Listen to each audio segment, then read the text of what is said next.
একটা লোক স্কিল আছে, ধর তার কাজটা দেখ, তাহলে আমি তাকে রিস্কিল শিখাতে হবে অথবা আপ স্কিলিং করতে হবে। যে কাজ ওখানে আরো স্কিল দরকার, আপ স্কিলিং দরকার।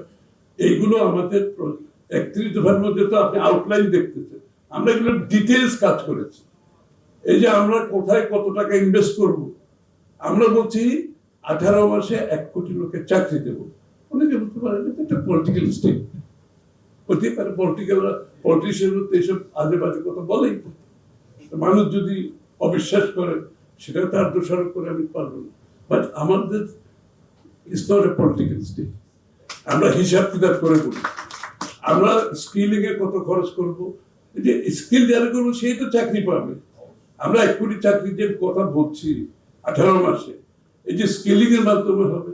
আপনি নেট, ইন্টারনেট, রোবাস্ট নেটওয়ার্ক দিয়ে গ্রামে গঞ্জে আমরা কল সেন্টার করব, বিপিও করব, ডেটা সেন্টার করব। এটা কোনো অলরেডি কিন্তু বাংলাদেশের ছেলে মেয়েরা প্রায় 2 লক্ষের কাছাকাছি, আপনি ওরা প্রাইভেটলি কিন্তু এগুলো কাজ করতেছে। আমরা এটা মনিটাইজ করতে হবে, এটার পরিধি বাড়াতে হবে,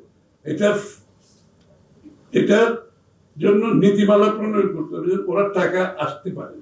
পেপেল নাই বাংলাদেশে আনার জন্য টাকা, আমরা পেপেলের কথা অলরেডি বলেছি, আমরা পেপেল দিয়ে দেব। পেপেল না পারলে আরো একটা প্ল্যাটফর্ম দেব, যাতে করে যারা এই সমস্ত কাজ করবে তারা ইজিলি টাকা আনতেও পারবে, পাঠাতেও পারবে। ওয়ান ওয়ে ট্রাফিক দিয়ে কোনো ব্যবসা হয় না, আপনি আনা নেওয়া দুইটাই সুযোগ দিতে হবে। এবং গ্রামে গঞ্জে বসে কিন্তু কল সেন্টারে কাজ করতে পারবে, ডেটা সেন্টারে কাজ করতে পারবে। এগুলো আমরা সিদ্ধান্ত নিয়েছি এবং ইন্টারন্যাশনালি এক্সপার্ট যারা আছে অলরেডি বিএনপির সাথে কাজ করতেছে। আমি বলতেছি গোল্ডম্যান স্যাক্সের 11 বছর যে এমডি ছিল বাঙালি, he is working with BNP. মাইক্রোসফটের ভাইস প্রেসিডেন্ট এখন বিএনপির সাথে কাজ করতেছে বাঙালি। আমরা কিন্তু এগুলো সব প্ল্যান আউট করতেছি, এখানে পলিটিক্যাল স্টেটমেন্ট আমি করতেছি। আগামীর আমরা বুঝি, আগামীর বিএনপি যদি সরকারে যাচ্ছি কত কঠিন, আমরা এটা বুঝি বলে এখন থেকে ভয়ের মধ্যে আছে, বুঝলেন না? ভয়ের মধ্যে আছে।